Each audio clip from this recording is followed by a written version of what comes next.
je dis n'importe quoi, sur une transaction à 10 millions, le...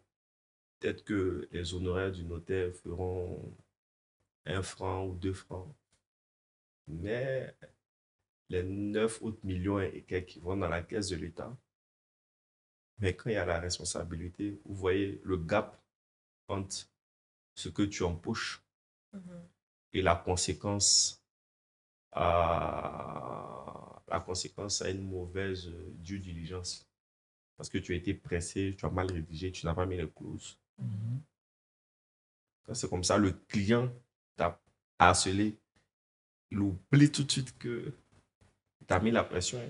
Il oublie tout de suite que non, que c'est pressé. Il oublie. Je n'ai pas fait mon travail. Voilà, voilà. Non.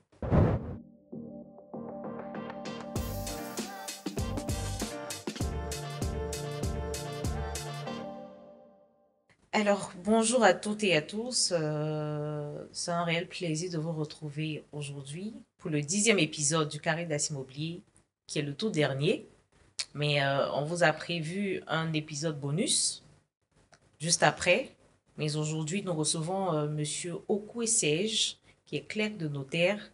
Et nous allons aborder le thème sur le rôle du notaire dans la sécurisation foncière.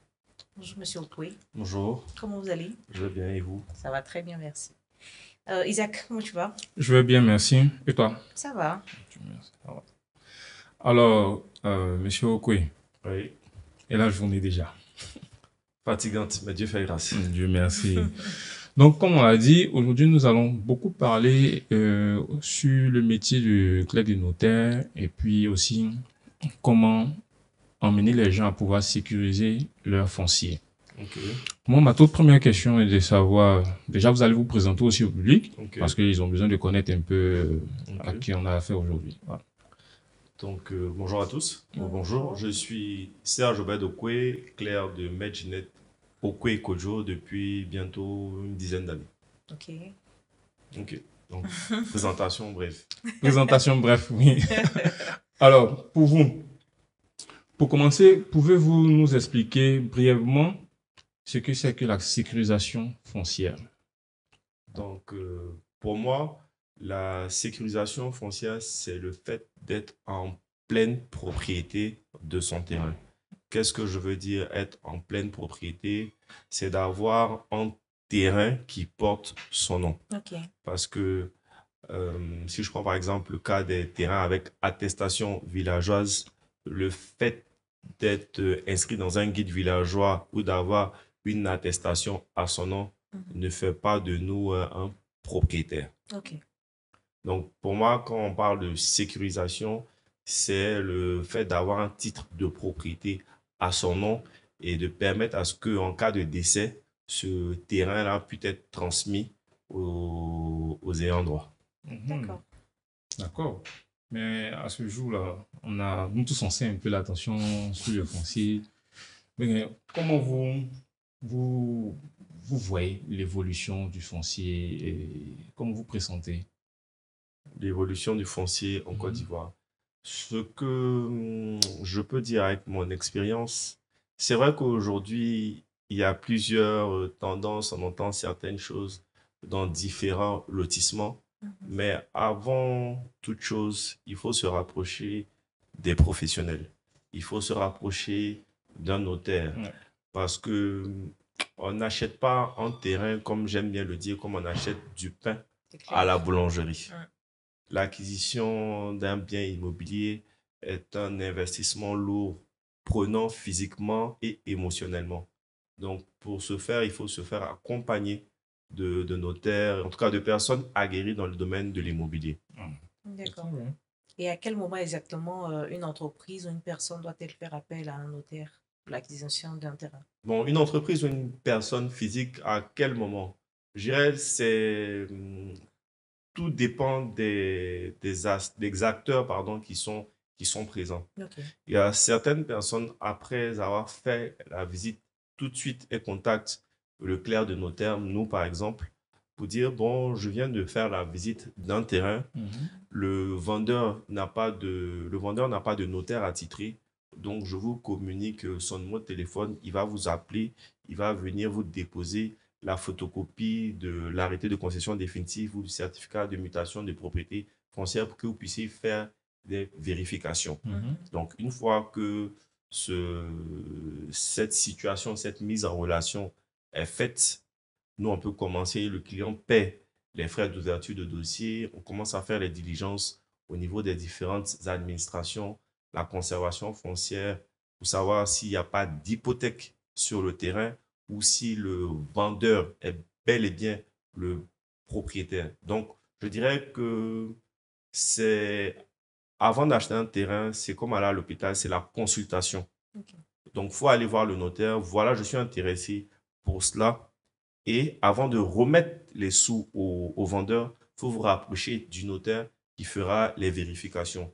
Pas après avoir remis les sous, Oui. venir dire, bon, moi, je veux acheter un terrain dans telle zone. J'ai déjà remis les fonds au vendeur, donc il faut régulariser la propriété. C'est pas comme ça que ça fonctionne. Ok. Donc déjà, dans un premier temps, le client, il a vu le site, Oui. il est intéressé, il vous contacte directement Oui, c'est cela. pour vous donner les différents documents. Donc, Oui, c'est ça. est-ce qu'on peut appeler, on va dire, ce sont les toutes premières étapes Ouais. à faire. Ouais. Donc, le rôle du notaire dans ce schéma classique-là, pour sécuriser la transaction, qu'est-ce qu'il doit faire aussi dans ce schéma? Donc, comme je l'ai dit tantôt, dès que vous nous transmettez les informations, la première vérification que l'on fait, c'est de s'assurer que le vendeur, il n'y a pas d'hypothèque sur le titre de propriété. D'accord. Que celui qui vous vend votre terrain n'est pas engagé avec un établissement financier qui n'a pas une hypothèque dessus. Donc, c'est la première vérification que l'on fait. OK. Après, on va vous demander est-ce que le vendeur a un numéro de compte contribuable. Ok. On interroge l'administration fiscale pour savoir s'il est à jour de ses impôts. Donc, on demande et ensuite, on va faire remplir, tout cela se fait indépendamment, selon un ordre, on va faire remplir une fiche de renseignement au vendeur. Parce que si le vendeur est célibataire, il n'y a pas de problème. Mais quoique aujourd'hui, on demande au vendeur étant célibataire une attestation de célibat qui prouve qu'il est bel et bien célibataire. Oui, parce que avant les gens disaient oui, je déclare que je suis célibataire et dans les faits, ils ne sont pas célibataires. Donc quand la vente est faite, il y a une épouse qui sort pour dire non, on est marié sous le régime de la communauté de Un biens. contexte. Voilà, ainsi de suite. Donc ça, j'ai parlé de l'administration fiscale. Ensuite, j'ai parlé de son régime matrimonial. Donc s'il est marié sous le régime de la communauté de biens, le jour de la signature de l'acte, s'il n'a pas la procuration de son épouse, les deux doivent être présents à l'étude pour signer l'acte. Et la dernière vérification que l'on fait pour valider l'identité du vendeur, il y a l'ONESI qui nous a donné un terminal qui nous permet d'authentifier les nouvelles CNI avec l'identité du vendeur. Donc, M. X vient à l'étude, on a fini de rédiger les actes de vente. Avant la signature, on récupère sa CNI, on met sa CNI sur le terminal. Oui. Il y a un premier voyant qui apparaît, on nous demande, il y a un numéro là, on met, ça sort vert.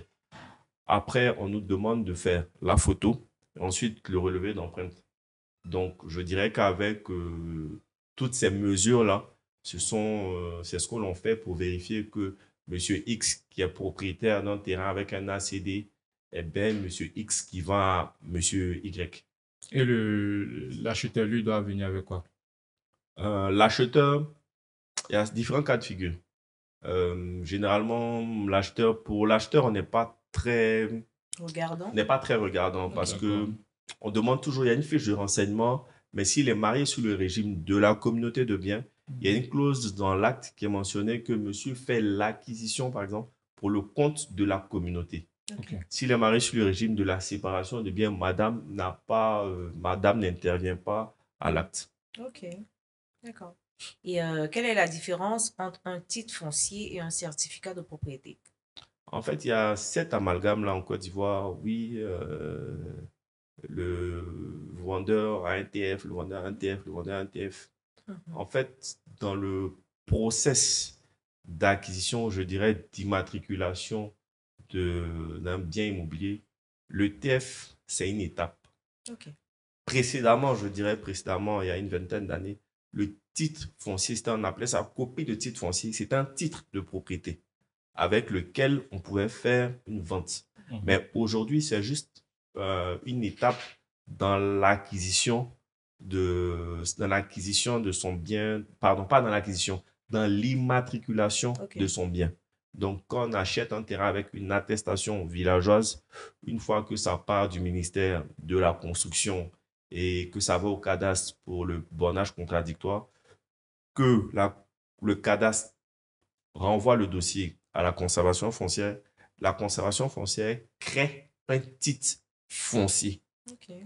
Donc, après la création de ce titre foncier, le dossier est acheminé au ministère de la Construction pour que le ministre signe l'ACD. Là, l'attributaire reçoit un message pour dire, bon, votre ACD a été signé, vous pouvez passer à la conservation pour payer les frais de cession et de publicité.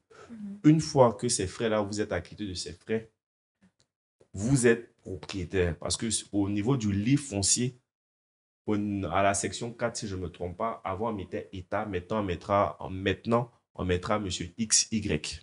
Mais le titre foncier n'est pas un titre de propriété. En tout cas, avec la nouvelle réforme de l'ACD, le titre foncier n'est pas un titre de propriété. Ok.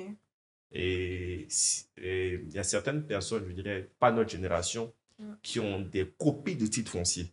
Quand ces personnes, par exemple, veulent faire des ventes avec ce document, elles font une mise à jour de la copie de leur titre foncier en certificat de propriété.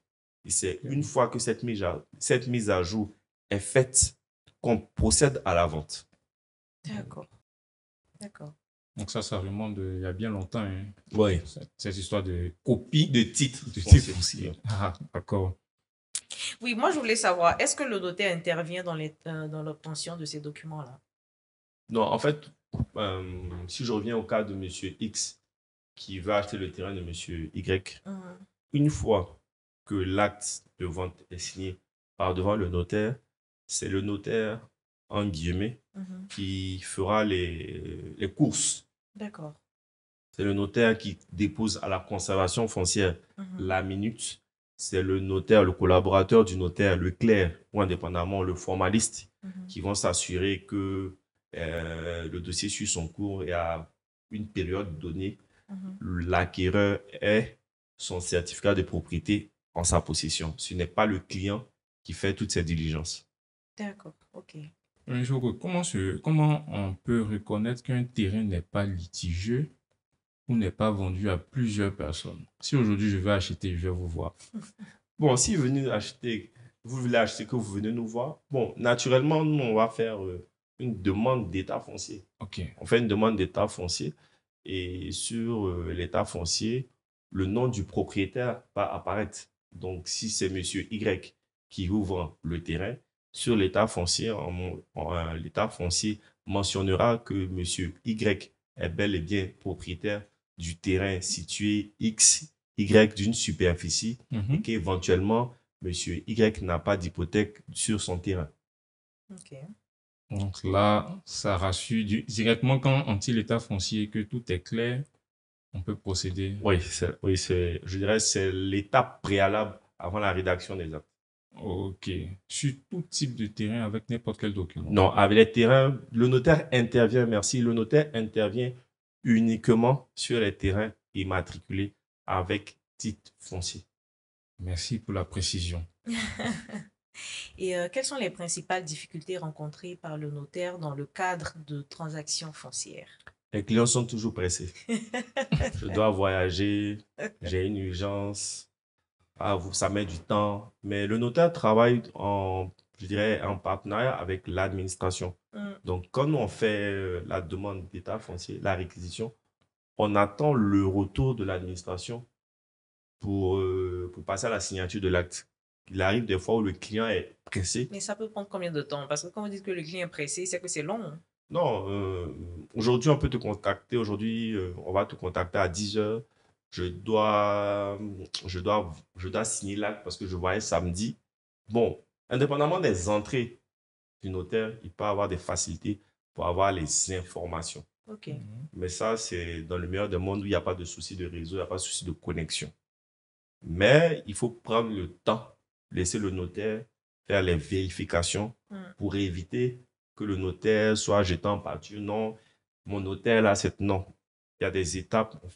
On fait l'état foncier. L'état foncier nous dit, Monsieur X est propriétaire de tel terrain situé dans telle zone avec telle superficie. Est-ce que le fait que le client dit il doit voyager, tout ça, c'est pas pour un peu vous mettre la pression? Parce que souvent aussi, les notaires n'ont pas le temps. Hein.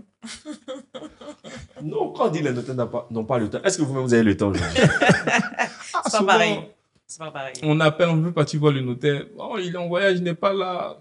Non, le notaire n'a pas le temps ou est occupé, mais les collaborateurs de notaire, on est disponible. Seulement, j'aime bien dire aussi qu'on ne va pas chez le notaire comme on va au marché. C'est clair. D'accord. Il faut que chacun respecte la profession de l'autre. C'est ça. Quand on est malade, on appelle à l'hôpital pour savoir la disponibilité. Mhm. On ne débarque pas, non, je suis pressé et tout. C'est les mêmes personnes qui sont pressées C'est aujourd'hui qui vont dire oui, mais tel notaire est complet. Non.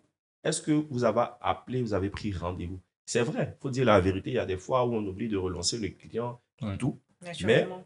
Quand les choses sont faites dans les règles de l'art, il n'y a pas de souci. Parce que à la fin de la journée, on est prestataire de service et l'on vit de ça. Donc, on n'a pas intérêt à avoir des clients qui ne sont pas satisfaits. Mais quel est le coût de la satisfaction de nos clients? Faut attendre. Mhm. Aujourd'hui, non, c'est pressé, ça tarde et tout.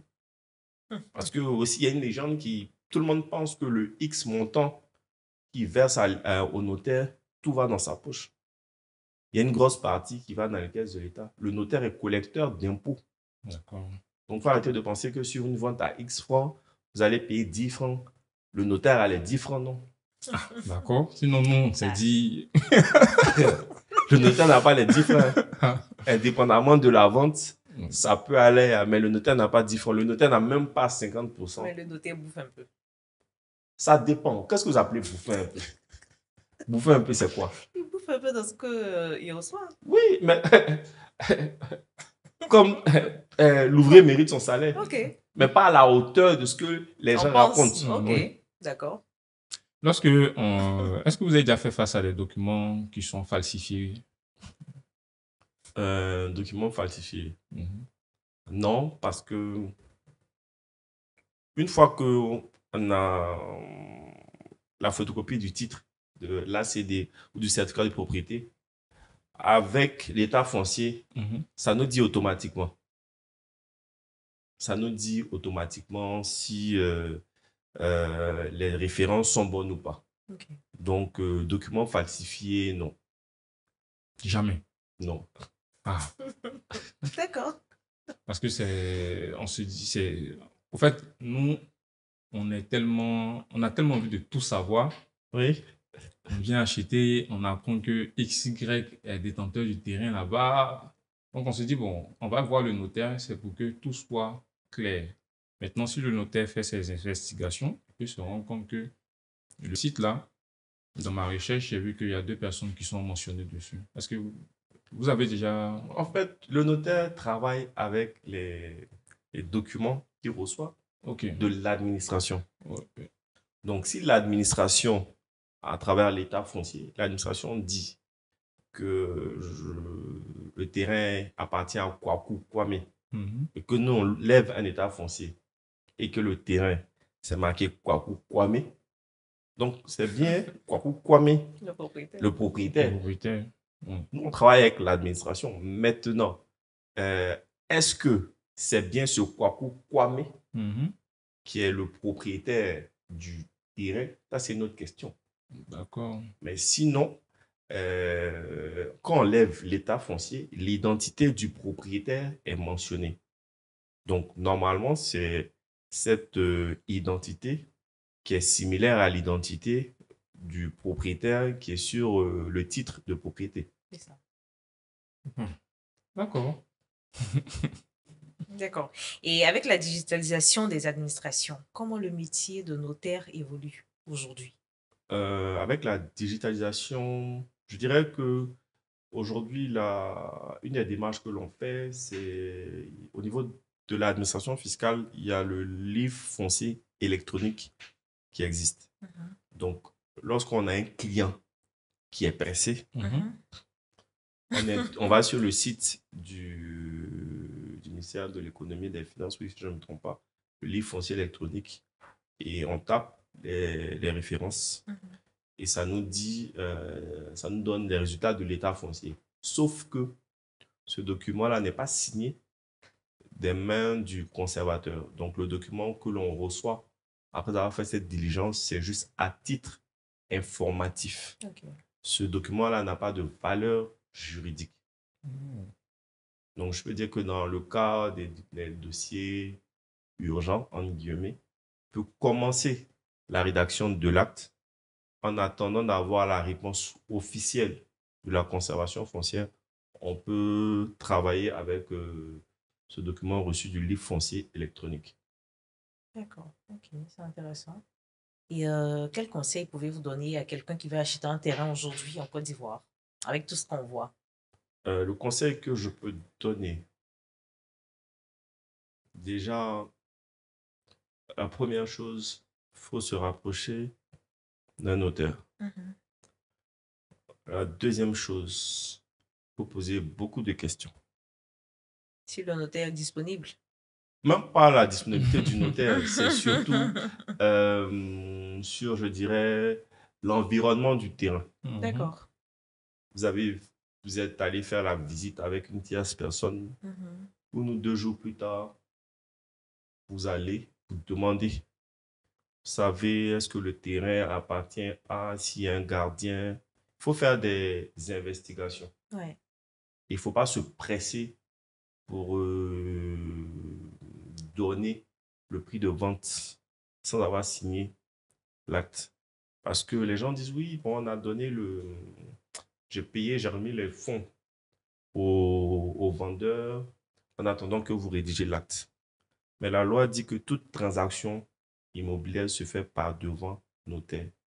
Donc, la reconnaissance que monsieur X, je reconnais, j'ai reçu 50 millions, ce n'est pas un acte de vente. Et pire, vous pouvez remettre les fonds au vendeur. Entre le moment où vous avez remis les fonds et la signature, le vendeur décède.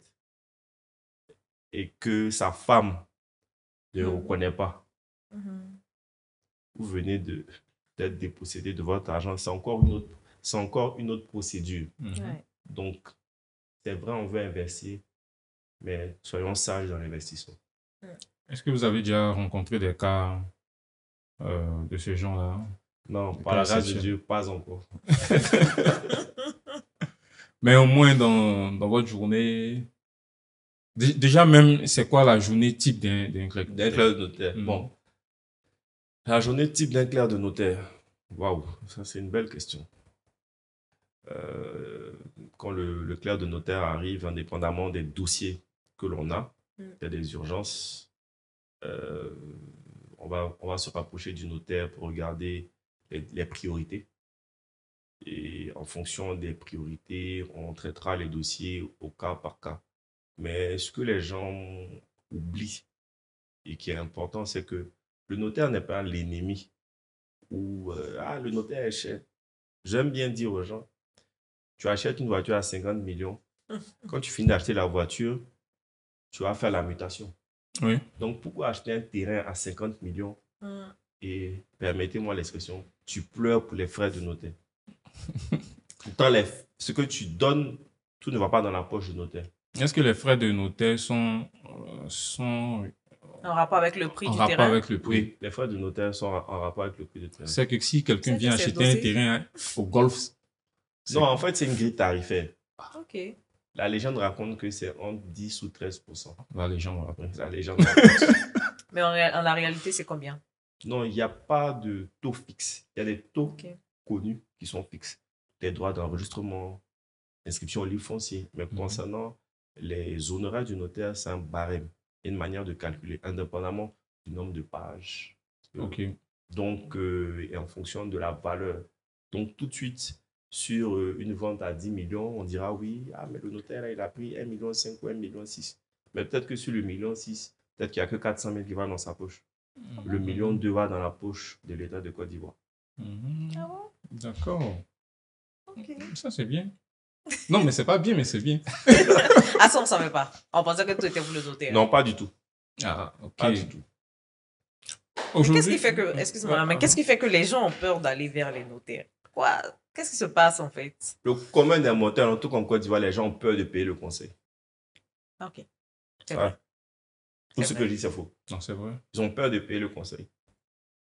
Hmm. Et j'aime bien dire, vous refusez de payer un notaire à X francs pour aller payer un avocat à X au carré et attendre 10 ans. Parce que quand la procédure d'acquisition est mal faite ou qu'il y a des problèmes, on se retrouve chez l'avocat. Ouais. Donc, j'aime bien dire aussi que la terre ne ment pas. La terre est spirituelle. Si c'est pour toi, C'est pour toi. c'est pour toi. C'est ça. Donc, oui, il faut mettre la pression au clerc de notaire, au notaire. Oui, j'ai trouvé. Les diligences sont faites. L'acte est signé. Vous dormez tranquillement. Mhm. Vous appelez une fois au passage. Ah, mais est-ce que les formalités sont faites? Est-ce que ça avance? Et c'est tout. Parce que, bon, comme je dis toujours, à la fin de la journée, on est prestataire de service. C'est ça. C'est de ça que l'on vit. Mhm. Donc, pourquoi avoir peur ou se dire non que le notaire? Non. Venez voir. La première fois qu'on vous reçoit, c'est gratuit. La plupart du temps, même les gens viennent à plus d'une fois.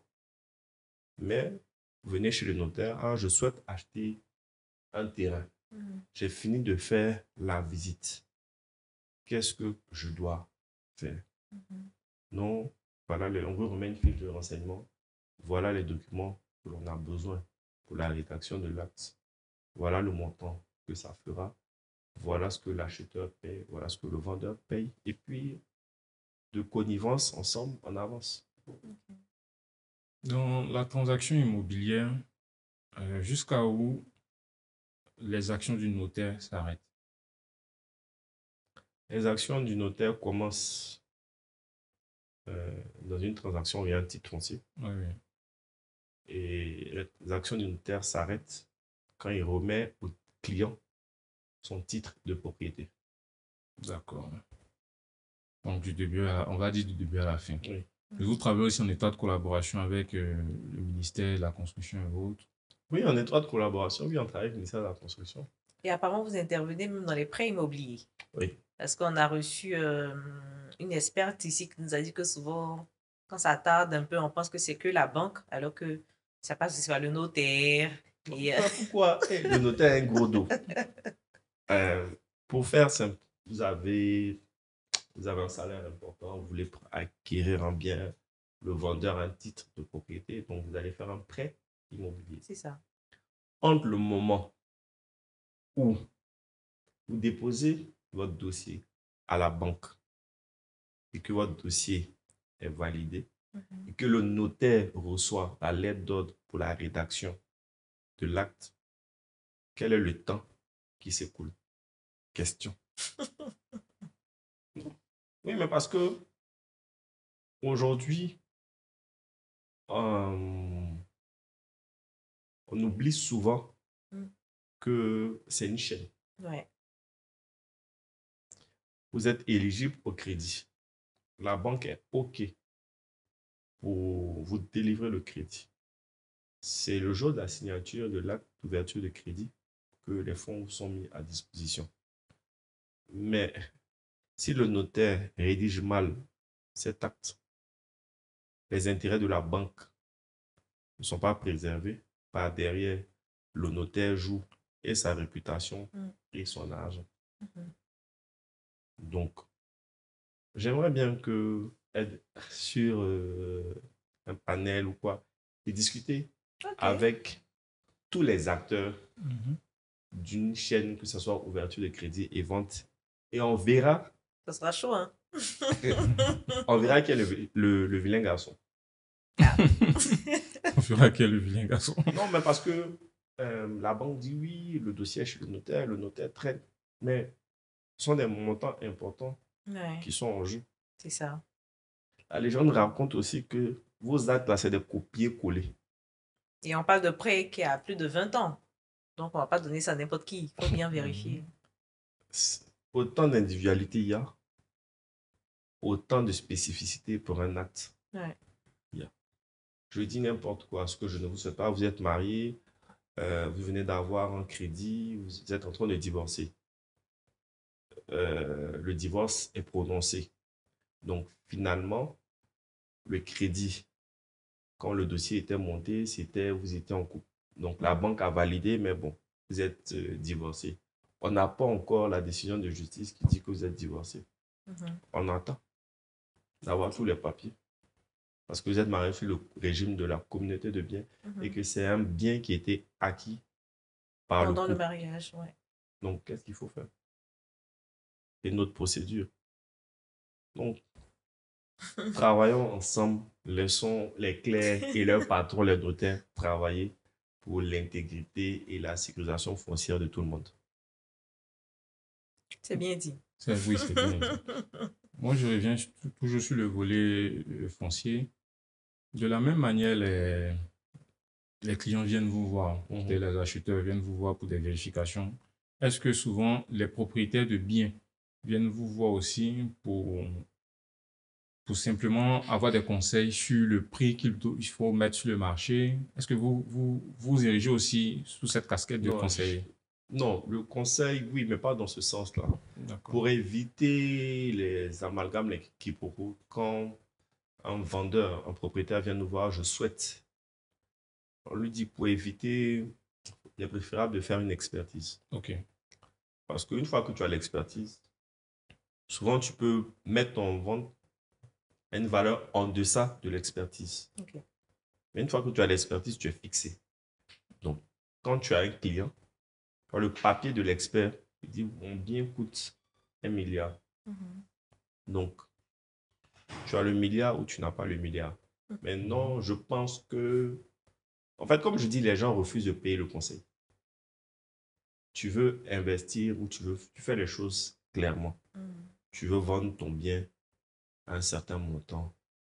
Tu fais ton expertise. Tu auras la valeur de ton bien et tu pourras le mettre en vente. Non, on m'a dit que, ah, mais le voisin a vendu pour lui à 200 millions. Je vends pour moi à 250 millions. Le voisin a vendu pour lui à 200 millions. Maintenant, il a fait des travaux, il a rénové. Combien depuis que tu l'as acheté? Tu n'as pas mis à niveau, tu n'as pas fait de travaux. Ouais. Donc, il faut éviter les comparaisons. Non, on m'a dit que. On m'a dit que. À ce jour, quel dossier des transactions immobilières qui vous a beaucoup fatigué? Non, je ne dirais pas fatigué, je dirais toute expérience. D'accord. Toute expérience. Mais là, on n'en parle pas. Les dossiers les plus, je dirais, les plus délicats, c'est le dossier de succession. Forcément. Je me dis aussi. Les dossiers de succession. Ouais. Comment vous gérez ça? Non, il faut être détaché. On intervient aussi dans le règlement et surtout dans le règlement de la succession. Donc, il faut s'assurer d'avoir tous les documents qui ont été remis par le tribunal pour pouvoir liquider la succession. Mais on va dire que c'est un métier passionnant. Il faut rédiger les actes en ayant la tête froide. Parce Faut pas que... prendre de parti. Pardon? Faut pas prendre de parti. Oui. Faut pas prendre de parti et... Le notaire est un peu comme un détective privé. Ah bon? Oui. Comment? Quand tu reçois des documents d'une société pour la rédaction, peu importe l'acte, on va s'assurer que tout est conforme. Parce que un manquement, c'est la responsabilité du notaire. Donc, il faut prendre le temps. Je dis n'importe quoi. Monsieur X est DG d'une société. Il va acheter un terrain au nom de la société. Tu t'es dit qu'il est DG. Moi, en lisant les statuts, il n'a pas les pouvoirs. Okay. Donc, tu fais l'acte. Après, on te dit, mais en tant que professionnel du droit, vous n'avez pas à regarder que pour ce type d'acte, dans une société à donner, il fallait l'aval de son conseil d'administration. Tu as sauté cette étape. Ça retombe sur toi. Donc, il faut avoir la tête froide. Et ne pas se laisser assaillir par les émotions des clients. Je voyage, je dis, mais... Non, mais ça, moi je ne laisse pas. Moi, je soutiens les clients. Ah bon? Parce que Parce que c'est récurrent. c'est récurrent. Les notaires n'ont pas le temps. Mm. Oui, les notaires n'ont pas le temps. Venez me voir. Je pense que si on peut s'entendre, on peut s'entendre. On peut s'entendre. Non, c'est vrai. Euh, Parce que je dis n'importe quoi. Sur une transaction à 10 millions, le... peut-être que les honoraires du notaire feront 1 franc ou 2 francs. Mais les 9 autres millions et quelques qui vont dans la caisse de l'État, mais quand il y a la responsabilité, vous voyez le gap entre ce que tu empoches Mhm. et la conséquence à une mauvaise due diligence. Parce que tu as été pressé, tu as mal rédigé, tu n'as pas mis les clauses. Mhm. Quand c'est comme ça, le client t'a harcelé, il oublie tout de suite que tu as mis la pression. Il oublie tout de suite que non, que c'est pressé. Il oublie. Je n'ai pas fait mon travail. Voilà, voilà. Non. Donc, je dirais, laissez le temps aussi au notaire de faire De faire son travail correctement. vos actes correctement. Mais c'est combien de temps comme ça? Waouh, ah, c'est une belle question. Je dirais, je ne peux pas donner de délai parce que tout dépend du volume de dossier que chaque notaire a ou ses collaborateurs et en fonction de l'urgence. Donc, je ne peux pas vous dire non que pour un acte de vente, c'est 2 semaines ou c'est 3 semaines ou c'est un mois. D'autres diront qu'ils le font en 4 jours. D'autres diront qu'ils le font en 2 jours. D'autres peuvent dire 10 jours. Donc, c'est chacun qui gère. Mais en fonction de vos dossiers, qu'est-ce que vous appelez urgence? Comment vous les classez? Parce que j'entends beaucoup urgence, urgence. C'est quoi l'urgence en fait? Parce que moi, je peux penser que pour moi, c'est une urgence, alors que pour vous, c'est pas une urgence. Tout est une histoire d'intérêt. D'intérêt financier? Pas, oui, pas forcément, pas que financier. Je dis n'importe quoi. On est dans le cadre d'une ouverture de crédit. On doit mettre 5 milliards à une société. Ok. Il y a plein de garanties. C'est un acte volumineux à rédiger. Vous, tout de suite, vous appelez, je viens de trouver un terrain, je veux l'acheter, c'est urgent. Tout le monde est booké à l'étude. Parce que le client a dit que c'est une urgence. Ou Oui, bien parce qu'est-ce que l'on fait? À ma place, qu'est-ce que vous faites? Non, non, non, non, non, non. Ça, c'est le client qui a dit que c'est urgent. Oui, Mais est-ce que vous mesurez ça comme une urgence? non. Parce qu'après, c'est une histoire d'intérêt. Est-ce que l'on fait? Qu'est-ce que tu fais tout de suite? Tu es Ok. déjà dans un acte assez important. Est-ce que tu délaisses cet acte pour rédiger l'acte de vente Mhm. ou l'acte de vente patiente et tu finis l'acte sur lequel tu es? Vous, à ma place, qu'est-ce que vous ferez? Bon, Comme on n'est pas notaire, On et n'est pas encore no- moins voilà. clair de notaire, on ne peut pas savoir. Non, Ouais. parce que c'est aussi ça, la réalité. Mm. C'est aussi ça, la réalité. mettre en priorité les urgences et puis... C'est aussi ça, la Et réalité. gérer au cas par cas. Oui. D'accord. On va essayer de revenir sur le foncier. Comment vous faites pour vérifier l'authenticité des titres fonciers? Des titres de Donc, propriété, non, pardon. je dis avec l'état foncier, tout ça. Mais généralement, quand tu as un original dans ta main, en tout cas, je n'ai pas encore vu de vrai faux. Il y a, Il n'y a que des vrais. oui, même quand ça coince, parce que le titre de propriété est signé par le conservateur. Mhm. Si c'est un certificat, c'est signé par le conservateur. Mhm. Donc, généralement, c'est des personnes pour la plupart qui sont vivantes et qui connaissent. Mhm.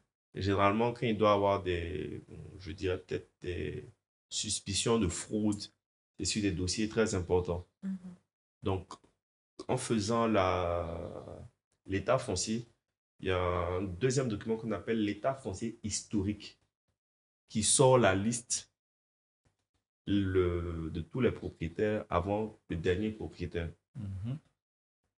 Donc, avec tout ça, en tout cas, je n'ai pas encore vu de vrai faux. Ou même quand on se renseigne. Aujourd'hui, tu vas acheter un terrain. Bon, c'est pas moi qui le dis. Bingerville, tout le monde en parle. Il y a plein de problèmes. Aujourd'hui, il y a la fameuse affaire de Jorobité. Donc, il y a certaines zones qui sont, en guillemets, des zones sensibles. Donc, pour revenir à votre question, comment on regarde l'authenticité en faisant l'état foncier? Normalement, tout apparaît. Maintenant, concernant l'identité du vendeur, avec la dernière étape de l'appareil, du dispositif, du terminal, on vérifie que celui qui vend le terrain est bien l'attributeur. Ok. D'accord. Et vous, en tant que clerc de notaire, Oui. est-ce que vous avez une anecdote marquante? Parce que j'imagine que votre vie, Chauffe. ça chauffe. Hein?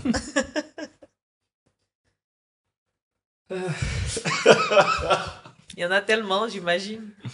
Non, il n'y en a pas tellement, mais bon. Le riz en dit long. Ouais. Une ou deux histoires, c'est pas mauvais. Anecdote. Oui. Qu'est-ce que je peux dire en matière de vente? Ou Sur tout ce qui est foncier, en tout cas. oui, Ouais. oui, je regarde. Oui, où Monsieur X vous êtes marié sous le régime de la communauté de biens. Pour des raisons quelconques, monsieur veut vendre le terrain, madame ne veut pas, monsieur va en justice pour avoir l'autorisation du tribunal pour la vente. La vente se fait. Sans le OK de madame. Ici, une fois qu'on a l'autorisation du tribunal. Compliqué aussi. Hein? Donc, sachez bien choisir les régimes quand vous vous mariez. D'accord, on va vous appeler après. Donc, c'est surtout ça. Ou, oui, une anecdote. Ça, c'était en ouverture de crédit. Monsieur a mis le terrain au nom de ses enfants. Ok, ça c'est très malin. Donc, il veut prendre un crédit avec la banque pour pouvoir pérenniser son business. Donc, naturellement, c'est moi qui achète le terrain pour mes enfants. Donc, c'est mon terrain. C'est ça. C'est moi qui ai financé. Mais sauf que quand vous venez chez le notaire, la banque peut valider, mais dans les conditions, devez avoir l'autorisation du juge. Donc, vous devez prouver que le crédit que vous prenez, c'est dans l'intérêt de vos enfants.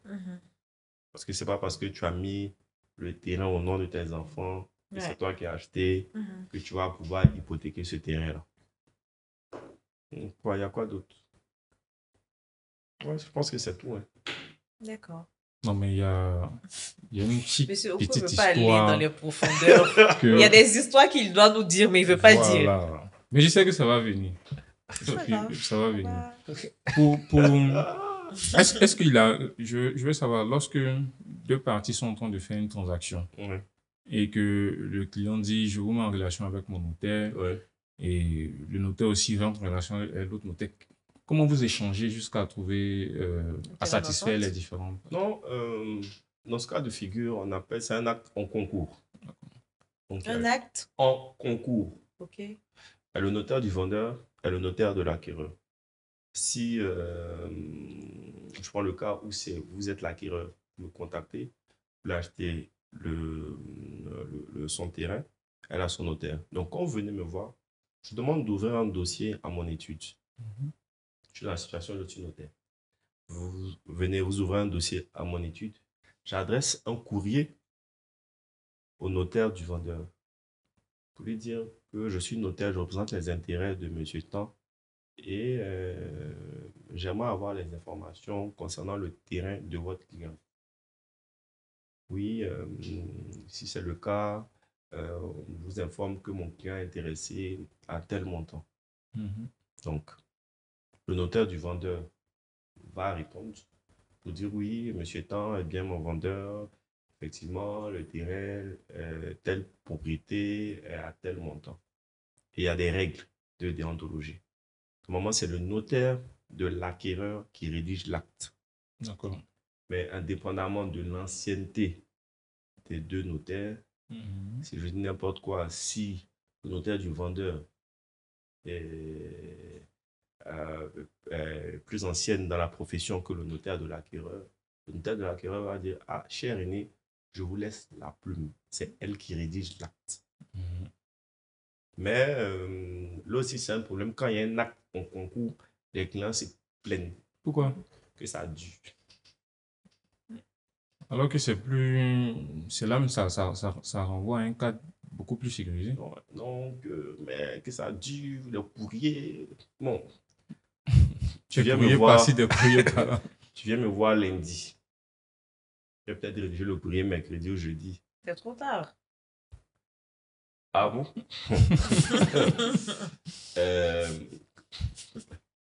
Si je peux vous passer ma journée, quand le courrier est rédigé, est transmis au confrère, lui aussi va réceptionner. Oui. Donc peut-être va mettre 2-3 jours, peut-être même le même jour, indépendamment de ses C'est urgences ça.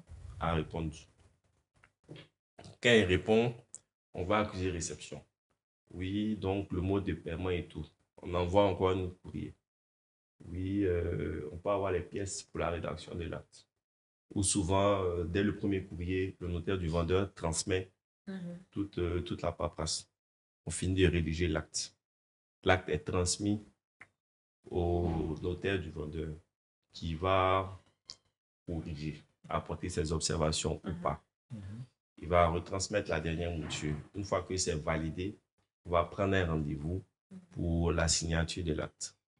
D'accord. Donc c'est vrai que c'est long, mais... C'est beaucoup de procédures. En fait, c'est juste des échanges. Ouais. Tu vas pas l'appeler, oui, cher confrère, j'ai mon client qui veut acheter ton terrain. Est-ce que tu peux m'envoyer les papiers? Non, tout se fait Pas écrit. Comme à l'ancienne. Tout à l'heure, vous avez dit, vous travaillez sur un certain type de terrain. Oui. Est-ce que c'est un choix personnel ou bien c'est la loi qui vous intéresse? C'est la loi qui le dit, les mais. D'accord. Les mais. En tout cas, les mais. Quel Quel type de terrain comme ça? Vous ne travaillez pas dessus. Attestation villageoise. Je n'ai pas encore vu, en tout cas aujourd'hui, à ma connaissance, je n'ai pas encore vu du texte de loi qui dit ce que je sais. Oui. Le notaire intervient, les terrains sont immatriculés. C'est une obligation. Donc maintenant, après, ce que chacun fait, je ne sais pas. Oui. D'accord. C'est bon à savoir. Monsieur Okoye, quel sera votre mot de fin? Quel est véritablement le rôle du notaire sur la sécurisation foncière? Mot de fin. Je dirais aux gens de ne pas avoir peur de se rapprocher du notaire. Parce que le notaire est le médecin, je dirais, juridique de la famille. Ok. Donc, aussi bien dans l'acquisition que dans la planification successorale. En fait, d'autant qu'il y a un médecin de famille, il faut avoir son notaire en fait. Il faut avoir son notaire. Tu as ton notaire qui va te donner tous les bons conseils. Donc, n'ayez pas peur de vous rapprocher du notaire. Et je crois qu'il y a quoi, 240 ou 250 notaires en Côte d'Ivoire. Donc, au pire, si vous trouvez qu'il est cher, allez voir d'autres notaires. Ok. Mais c'est de ne pas faire des actes qui sont lourds de conséquences sans l'assistance du notaire. De peur de pouvoir regretter plus tard. Ah. D'accord. Il n'y a C'est pas de souvent l'erreur que souvent les gens font. Excusez-moi, je me rappelle d'une anecdote. Ah, je savais que ça allait venir. Je me rappelle d'une anecdote. On avait fait une vente une fois et le prix de vente avait été payé hors comptabilité du notaire. Donc, c'était une irrégularisation de l'acte. Donc, on finit de rédiger et tout. Donc, la femme du vendeur, ils sont mariés sur le réseau de la communauté. La femme du vendeur vient voir le montant. Il dit, je ne signe pas. que 5 francs, il n'a pas eu. Il ne signe pas. Donc, Il n'y a rien donné. ils sont allés s'entendre et puis elle est revenue. Non, elle a vu le montant, elle dit, je n'ai pas eu. Je n'ai pas reçu ma part. Donc, je ne peux pas signer. Ils étaient toujours mariés? Oui, ils sont toujours mariés. Parce que c'est une régularisation. L'acquéreur a vu le terrain du vendeur. Bon, il lui fait un chèque, on régularise après. Donc, on vient chez le notaire pour régulariser parce que tu as donné ton chèque ou des espèces qui est déconseillé maintenant avec la GAFI. Tu as donné le montant. Tu as donné le titre. Le vendeur te remet le titre de propriété. Ça ne te fait pas de toi propriétaire. Il faut passer par devant le notaire. Donc, le jour de la signature, quand on rédigeait l'acte, on a demandé les pièces. Tout a été apporté. Le jour de la signature, on a vu le montant. Elle a dit, je ne signe pas. Que ce montant, 5 francs, je n'ai pas reçu. C'est un petit montant bien, c'est un gros Non. montant. Si elle a refusé de signer, c'est parce qu'elle n'a pas bien mangé. Si elle a refusé de signer, elle a dit à mon patron, elle dit, mais maître, je n'ai pas reçu. Je n'ai rien vu dedans. Non. Ah non. Non. On dirait qu'à faire des communautés de biens, là, c'est compliqué. Non, tout est une histoire de communication. Ils sont allés s'entendre. Puis plus tard. Ils ont communiqué. Ils ont communiqué. Plus tard, elle est revenue, elle a signé. Elle a eu sa part. Je suppose. D'accord, monsieur Okoué. C'était surtout marrant. On a beaucoup appris. Et puis, moi, j'ai envie de dire que, comme vous l'avez dit, il ne faudrait pas que les gens aient peur de se rapprocher des notaires. Parce que c'est plus pour leur sécurité qu'autre chose. Effectivement. Donc, j'espère que nos abonnés auront appris durant ce podcast-là, parce que c'était le but. J'espère aussi. Puis, on se dit à très bientôt pour l'épisode bonus, comme j'ai dit. On va vous laisser deviner le prochain invité. Et puis, on va se donner un petit temps de repos et revenir très bientôt pour la saison 2, en espérant que Maître Okoué soit encore parmi nous pour la saison 2, parce que je sais qu'il y a des choses que vous avez cachées, que vous devez dire lors de la saison 2. N'est-ce pas? On se dit à très bientôt. Au revoir. À bientôt. Au revoir.